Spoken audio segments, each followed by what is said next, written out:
Yo folks, and welcome to the channel. My name is Bork, and today's video will be talking about the mass adoption coming to Solana NFTs. Let's go ahead and jump right into this. First things being is Michael Jordan jumping into the Solana ecosystem by launching his app known as Air, a Web3 fan engagement site on Solana. He raised $10 million with his son Jeffrey Jordan and a few key players from Nike. I think this was really crazy, like this is happening, that Michael Jordan is jumping into the Solana ecosystem in general. Just note that the Air thing is sort of gonna be like a social like token, and we'll see how it goes if they plan to release an NFT. But if Michael Jordan plans to do something, I feel like this Air site is completely different from a lot of things, but what he brings to the table obviously is his brand, his knowledge, his business incentives, and I'm curious what he will do for the Solana NFT space. I just never saw him like sort of jumping in gung-ho with like $10 million, you know what I mean? The next thing is Melania Trump launching her own NFT for 1 Sol each. It's just really weird that the former first lady is doing something like this, like it was Melania's eyes or something. I have no idea where this came from. This is like so bullish because it's so random, like what? And then next thing is like candidate Karani. She's dropping 2022 Solana NFTs as part of her campaign. She's gonna be running for a House seat within California, and she's trying to bring more knowledge, more transparency within like the crypto ecosystem. And I just thought it was really interesting because I didn't see like political candidates or essentially political people jumping into the Solana space within NFTs. It's the last thing that I thought of. If you don't think like this is a big deal, like Michael Jordan just creating like an app on Solana, I think it's pretty huge because what these people bring is more eyes on the ecosystem. Not to mention SolScan also raised $4 million,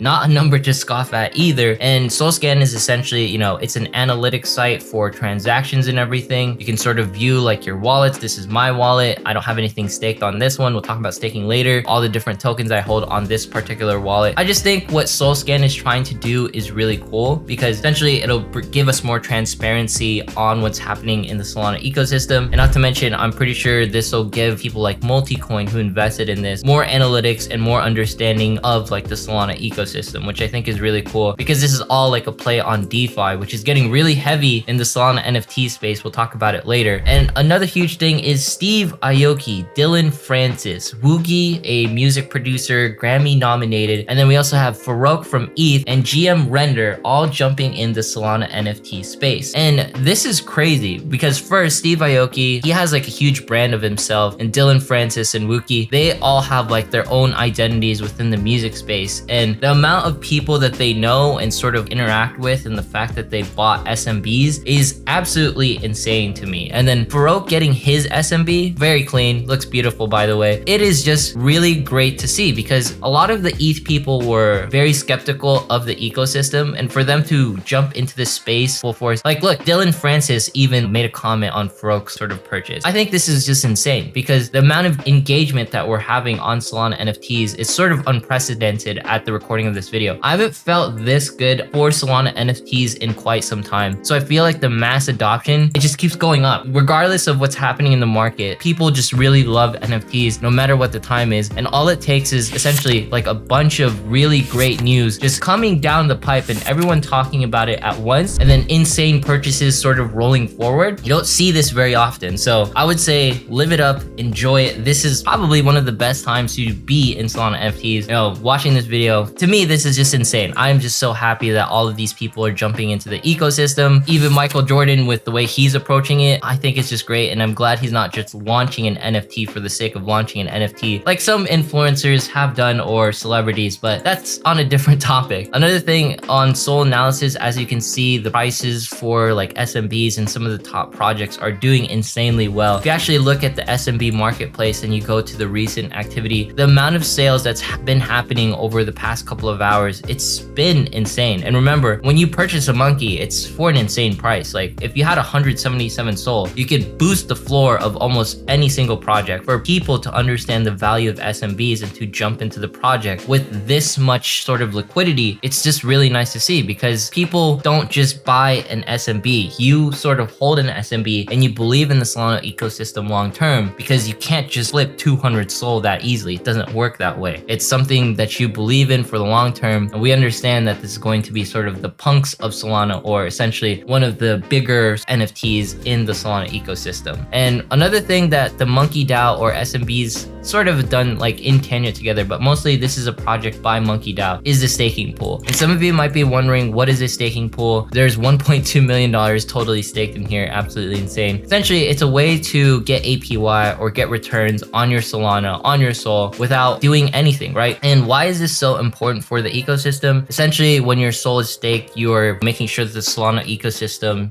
remains validated. It becomes something that is not easily changeable to some degree, is my most simple explanation of it. And there's going to be infographics on how to essentially stake your Solana, the APY you're gaining. And some of you might be wondering, why is this really good for the ecosystem in general? Well, it allows you to essentially have liquidity in the form of DAO Sol, and you can change that DAO Sol into more DeFi plays where, you know, you can generate more APY off of it. Essentially, you can get a lot of different ways to make your Sol work. This is more of like a high grade sort of understanding and making DeFi more involved within NFTs, but obviously it's not tied to an SMB, it's tied to Sol, like the actual coin itself. But I'm just so happy this has finally been launched. I am probably going to be staking some of my Sol within here just to test it out and understand this. And I think it's just really cool that this is finally happening in fruition. I was in the monkey board sort of watching this take place, and for it to finally come to life, it's just so bullish for mass adoption because it gets more business oriented people understanding the value of the MonkeDAO and SMBs, because it's not just a simple PFP at this point. There's actual business running in the background where we want to do DeFi. We want to do everything that we can to make the Solana ecosystem better. And not to mention like crypto and DeFi and all those other aspects that we love, you know, better in general. And that's why I love being like an SMB owner. It's the craziest thing watching the things that you can actually create and develop within like the MonkeDAO. It's insane. Next thing is Sol Radar right here. Just looking at the volume, everything's been really solid. Palolina Whale Mixer, it's been like the rogue sort of NFT that came out of nowhere and has been really successful. A lot of influencers have been talking about it. Portal's doing really solid. Thai Robotics, they got like a new owner. All these different projects that have been popping up, they've been doing really well. And then if you look at Magic Eden right here, Baby Ape Social Club with 60,000 volume, that's insane.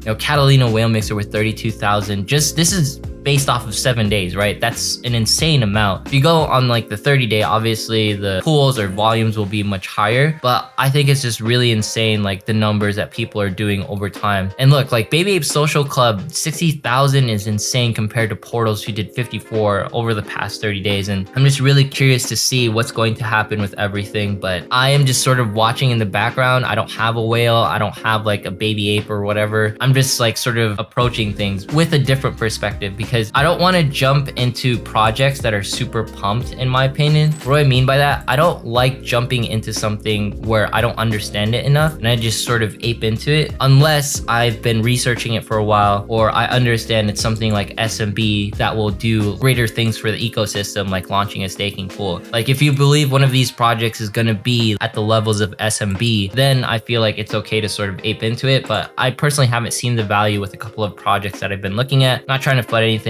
but it's been really cool also watching Thugbird's rise and floor. I'm just so happy that they're getting the recognition that they deserve, because that is an OG project as well. And I can't wait to essentially see what other price action is going to happen throughout the week, because we're just getting started essentially. And then when it comes to like all things outside of Magic Eden, this is like the best marketplace I think for like volume and high like sort of collective project. Exchange.Art, has to still be my favorite place when it comes to actually finding art. I'm actually looking at this like net rare NFT person, and I love like this vibe and like this sort of comic book feel to it. I'm probably gonna try and get one of these. I just think it looks really cool, but we'll see. I'm shopping around trying to look for like sort of the art that I want, that I resonate with, but I'm definitely on the prowl to find some art, because I feel like it's so important to never forget why we got into NFTs is because we like collectibles, we like art, and we like a good story around the things that we're understanding. Where, you know, with SMBs, this is like the first DAO and like one of the first organizations to actually launch something that's a DeFi play with NFTs sort of attached to it in some ways, because it just makes Solana so much better. And then when you look at Crypto Slam, them, things have been really great. I'm not sure if you guys have known, CloneX is now acquired by Nike, which is really insane, which is another hint towards mass adoption. If you actually go to OpenSea, you can see Adidas, you know, they did a launch of their NFT. I don't know what to tell you. Like when Michael Jordan, one of like people who's been helping Nike grow their brand, and then someone like Adidas is jumping into this space, and then Nike, you know, essentially owning CloneX. Those are hints towards mass adoption to me. This did not happen in the past where big giant brands, big giant people, like companies were essentially flashing like their NFTs and being like, hey, look at me, I own like this sort of crypto related sort of thing, without doing it out of the business and intention and sort of understanding that there is something greater to this ecosystem outside of the fact that there's going to be really faster transactions and everything. But I just think it's really cool. Like, who knows when Adidas or Nike or whichever bigger company is going to come to the Solana NFT ecosystem, because it's bound to happen with someone like Michael Jordan jumping into this space. And I just really want to talk about that. And the mass adoption is still waiting for something like the Phantom mobile wallet to release. We cannot forget about that. This was hinted back in November 9th, 2021. So the Phantom wallet, it's scheduled to be around like in January. So in a couple of weeks, whenever that happens, just imagine all the different people who are going to start buying SMBs or essentially doing transactions or doing DeFi plays on like the Solana community staking pool with DAO, with MonkeDAO. I'm just so excited for like the entire ecosystem, and I cannot wait for essentially what things will work out in the future. In case you guys want to know, here are like some websites that are sort of tracking. But when I'm just looking at sort of the NFT space right now, it is so good. Solana NFTs looking really solid. Same with ETH NFTs. The mass adoption is just sort of coming, and I welcome anyone who's coming from ETH. I welcome anyone who's just sort of curious about NFTs in general. And I feel like it's much easier to sort of jump into the Solana ecosystem because it's more noob friendly in the sense of transactions being easier. The projects are not worth as much, and it's sort of more beginner friendly in some ways when it comes to crypto because of how fast and how visual things are with like the Phantom wallet and everything. Where you're playing with ETH and OpenSea, it's a little, I feel like it's a little bit more advanced. It's playing with stuff with no training wheels, and whichever sort of ecosystem, or if you plan to be in both ecosystems, which I recommend, it's going to be a really great place. But mass adoption is really here. Like, it's coming and it's hitting hard very quickly out of nowhere. And I'm so happy to share the information with you guys that people like Michael Jordan are paying attention to Solana, and I guess politicians are looking into it too for some weird reasons, and our actual DeFi apps are raising money like crazy. There's so many different things essentially happening in the ecosystem, and I can't wait for more people to finally understand that Solana, ETH, all like these sort of crypto things, they're not going anywhere because people are adopting it at a pace that no one can sort of comprehend. Like the amount of things going on, the amount of innovation, the amount of change, it's all here, and I'm so happy to be part of it. And this Phantom mobile wallet, it's gonna be a top signal in some ways, but it's gonna be crazy once it finally releases. But anyways, if you made it this far in today's video, consider subscribing, dropping a like, leaving a comment, follow me on Twitch, follow me on Twitter. Once we hit 3,000 subs, we're doing a giveaway. Thanks so much for watching. Have yourself a fantastic day, and see you guys in the next one.